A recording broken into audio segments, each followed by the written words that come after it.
Yo, what's up guys? Earl DFS coming back with another video, and in 2 days, hockey is coming back. Let me grab my hat.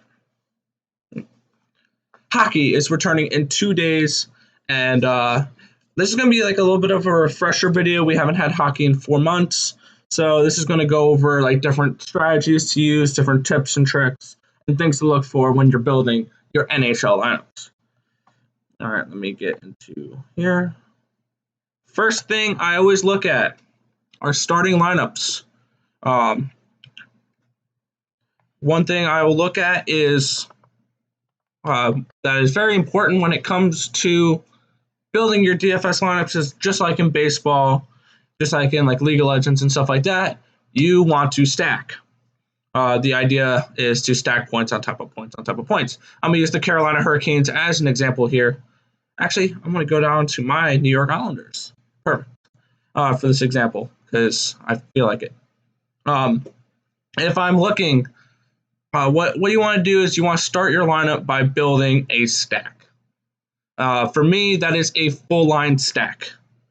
Now, for the Islanders here, if I'm looking to stack line 1, I'm just using it as an example, I would have Anders Lee, Matthew Barzal, and Jordan Eberle on my lineup.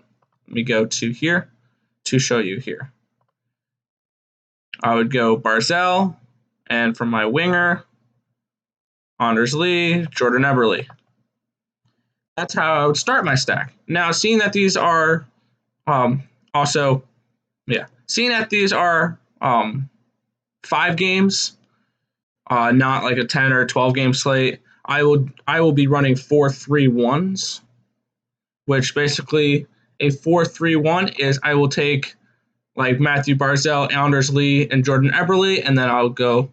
One thing you're always going to look at is starting lineups. So if I wanted to get these 3 in my lineup, I want to also stack a defenseman in there. Now, looking here, go down to defensive pairings.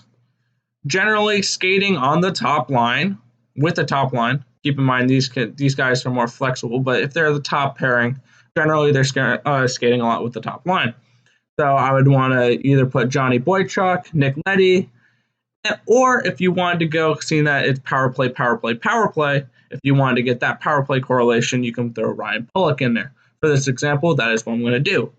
I'm going to put Ryan Pulock in that lineup.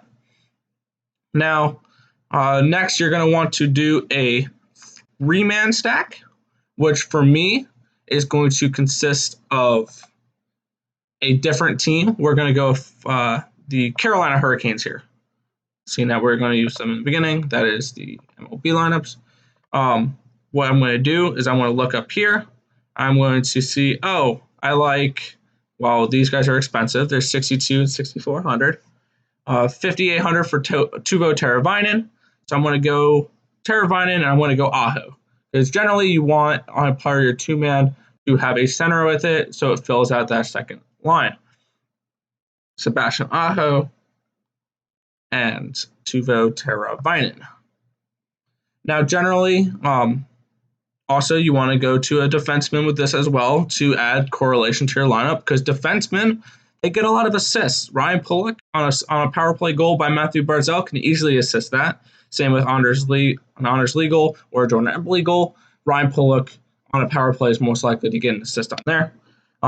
Same thing with the Carolina Hurricanes here. So if we go back, now I'm probably not going to use this lineup because I'm building it for everyone, but you can go Jacob Slavin. I would, if you're looking to get a little bit of budget here, you also get the power play correlation. So Vatanen would probably be the way I would go here. So we're going to go Sami Vatanen. And then you can do a one-off, which for utility, seeing that goalies are generally more expensive, I'm going to go cheaper on utility. I'm going to uncheck here. Now, obviously, you're going to want to get some of these other players, but I'm just using these teams as an example. So we're just going to throw Mangiapane in there, which leaves $8,100 for a goalie. You can get to Matt Murray, David Riddick, Mikko Koskinen, and Peter Radicek. Now, One thing I'm looking for, if you want to go value at your defenseman and you don't want to correlate your defenseman or not like a 4-2-1 or a 3-2-1 and go off with defenseman, one thing I look at here when I'm one-offing defenseman and stuff like that is right here.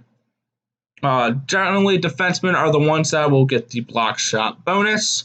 Generally, they are 1.3 points per block shot, and it's a 3-point bonus on top of that when you get the block shots. Now, if you're looking here, this guy, he's not part of that slate that I'm looking at right now, but Nicholas Hermarsian, it's been a while, is usually 26 to 28, 2,900. So generally, I like going to him when the Coyotes are on the slate. He'll get that 3 block shot bonus 31% of the time.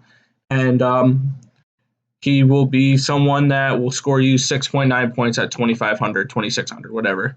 And he pays off your price tag. That's always nice to have. And then for shooters, if you're looking to one-off a center or a winger, if that's the lineup construction you want to go to, this is how I look here. Because the guys who get the 5+ shot and go bonus, at the very least, will score you 10.5 points. Because 5, and then it's a 3-point bonus. They're a 1.5 each, so that's 7.5 plus the 3 points. They will get you 10.5 points per minimum if they get those 5 shots on goal. Also, more shots on goal, which leads to more possible chances at a goal. Kind of self-explanatory there. So, someone like Alex Ovechkin, he gets it 35% of the time. Tyler Seguin is another great one-off option, 27%. Jack Eichel, he's not part of all this, but he's someone I would look at as well. You want to look at consistency,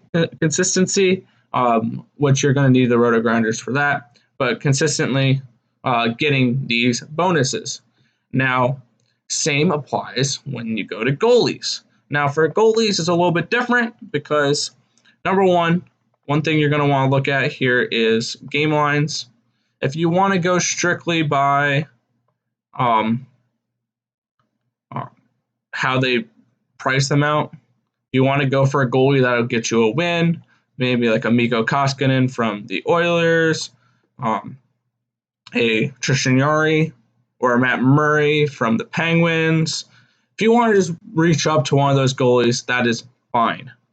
I generally will do that sometimes. Just they will guarantee me a win, or they'll be as close to guaranteeing a win as you can get on a slate like that. But sometimes in GPPs, they go a little overowned. They see, oh, Mike Smith, he has a minus 152 to win against the Red Wings. Let me just throw him in my lineup, which obviously I can't do because that'll put me over. So like a Mikko Koskinen, if he starts, they'd be like, cool, let me just throw him in there. He's a nice, expensive goalie. He can do that. But sometimes I'll look at something different. This is where I go to NHL stats. And I'll look for 2 different stats. I will look for which teams shoot the most goals. For this slate, we'll go, let's take a look. All right, okay. For this slate, it's the Carolina Hurricanes. They shoot 33.3 shots per game. They shoot a shot and a half over their average, and bam, you're getting the 35 save bonus. So someone I might look at 7,400 would be Igor Shesterkin. That's just something I would do when looking at this. Also, if you want to look the other way, you look at shots allowed per game. Teams that give up a lot of shots. You may want to target their goalies. Wow, look, the New York Rangers, they give up 34 shots. So Shesterkin probably will be my highest owned goalie from that slate because Rangers give up a lot of shots. Hurricanes take a lot of shots. Tons of volume in that game. That's a game I'm going to want to get to a lot of. Now, the Blackhawks may be a nice, sneaky pick. They're going up. They're a plus 132 here, so you're not really looking at it. Their goalie is not good by any stretch of the imagination. It would be Crawford maybe, and if Crawford's not playing, it's going to be Subban. So you're looking at a 7K goalie that can possibly get you that 35 save bonus if all he has to do is stop the puck. Now, granted, going up against skaters like what Edmonton has with Leon Draisaitl, Connor McDavid, good luck. But that may be a spot I look at. You pay down at goalie, someone that's going to get you a lot of shot volume. Because at the end of the day, volume will help you win tournaments. Because that's just the way it is. They give up a lot of shots. It gives up opportunities for saves. Let's see. Is that about it? I believe that's about it that I wanted to go over. Now, tomorrow night, maybe, I'm going to go a full breakdown on my favorite plays on this slate. I was just using this slate as an example for what I want to on different strategies when it comes to putting together a NHL lineup. You look at betting odds, you look at shots and shots allowed, you look at lineups, you look at full stacking lines correlating with defensemen. You look at, for a one-off defenseman, you look for the block shots. For shooters, you look for the 5 shots on goal. You look at those bonuses that you get that help boost you to the top of the leaderboards.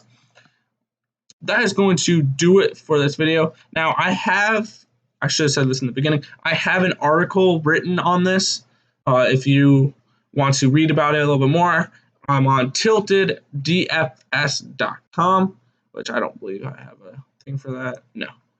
I'm on tilteddfs.com. I'll be writing articles for that as well as producing videos for these hockey playoffs. So I'm going to leave the link to that in the description below if you want to read that as a little bit of a refresher. But that is going to do it for this video. I want to thank you guys for watching. Remember to like, comment, subscribe, and let's have some fun with hockey here. I'm definitely happy it is back. Peace out, guys.